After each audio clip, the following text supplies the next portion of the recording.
गहरे जंगल के बीचों बीच एक प्राचीन मंदिर खड़ा था, जिसे शापित मंदिर कहा जाता था। लोग कहते थे कि वहां जो भी गया कभी लौटकर नहीं आया। यह मंदिर सैकड़ों सालों से वीरान पड़ा था और इसकी कहानी समय के साथ धुंधली हो गई थी, लेकिन इसके रहस्यों ने लोगों की जिज्ञासा कभी खत्म नहीं होने दी। राजीव एक युवा पत्रकार था जो रहस्यमयी घटनाओं पर शोध करता था। जब उसने इस शापित मंदिर की कहानियां सुनी तो उसकी जिज्ञासा जाग उठी। उसे यह पता चला कि 100 साल पहले इस मंदिर के पुजारी और गांव के कुछ लोग रहस्यमयी तरीके से गायब हो गए थे। गांव के बुजुर्गों ने राजीव को चेतावनी दी, बेटा वहां मत जाना, जो भी गया लौट कर नहीं आया। वो मंदिर अब सिर्फ पत्थरों का ढांचा नहीं बल्कि श्राप से बंधा एक जाल है। लेकिन राजीव ठहरा जिद्दी पत्रकार। उसने अपने दोस्त विक्रम और अनुराधा को इस रहस्य को सुलझाने के लिए साथ चलने के लिए राजी कर लिया। तीनों रात के समय मंदिर की ओर निकल पड़े। मंदिर के पास पहुंचते ही तीनों को एक अजीब सन्नाटा महसूस हुआ। पेड़ों की शाखाएं सरसराने लगी, जैसे वे कुछ कहना चाहती हो। मंदिर का मुख्य द्वार टूटा हुआ था, लेकिन उसके अंदर घुसते ही एक अजीब सर्द हवा ने उनका स्वागत किया। दीवारों पर उकेरी गई मूर्तियां डरावनी लग रही थी। ऐसा लग रहा था जैसे उनकी आंखें तीनों को घूर रही हो। विक्रम ने मोबाइल की टॉर्च जलाई।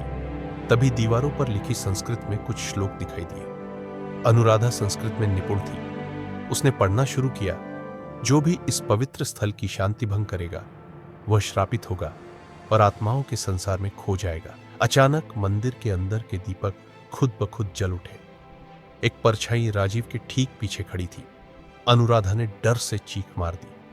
जब राजीव मुड़ा तो वहां कोई नहीं था, लेकिन उनकी घड़ियों की सुइयां अजीब तरीके से घूमने लगी, मानो समय उनके नियंत्रण से बाहर हो रहा हो। वे तीनों जैसे ही मंदिर के गर्भगृह में पहुंचे, वहां का दृश्य चौंकाने वाला था।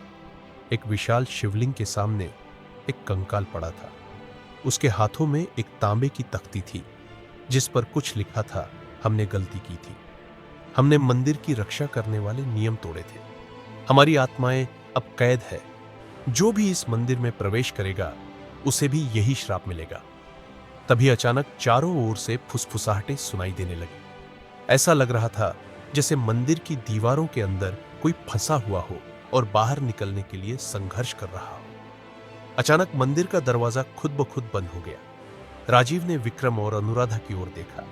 तीनों के चेहरे डर से सफेद पड़ चुके थे। दीवारों से काली छायाएं निकलने लगी। उनकी आंखें लाल चमक रही थी। उनमें से एक छाया आगे आई और भारी आवाज में बोली, तुम लोग भी अब यही रहोगे। तुमने इस मंदिर की शांति भंग कर दी है। राजीव ने तुरंत तख्ती पर लिखे मंत्रों को दोहराना शुरू किया, लेकिन हर शब्द के साथ मंदिर की दीवारें कांपने लगी। विक्रम और अनुराधा भी मंत्रों का जाप करने लगे। अचानक एक जोरदार आवाज हुई और मंदिर की दीवारों से एक तेज सफेद रोशनी निकलने लगी। धीरे धीरे काली छायाएं गायब होने लगी। मंदिर का कंपन बंद हो गया और दरवाजे अपने आप खुल गए। ऐसा लग रहा था जैसे मंदिर में कैद आत्माएं मुक्त हो गई हो। राजीव, विक्रम और अनुराधा तेजी से मंदिर से बाहर भागे। बाहर आते ही उन्होंने देखा कि मंदिर अब पहले की तरह डरावना नहीं लग रहा था। वहां का माहौल हल्का और शांतिपूर्ण लगने लगा।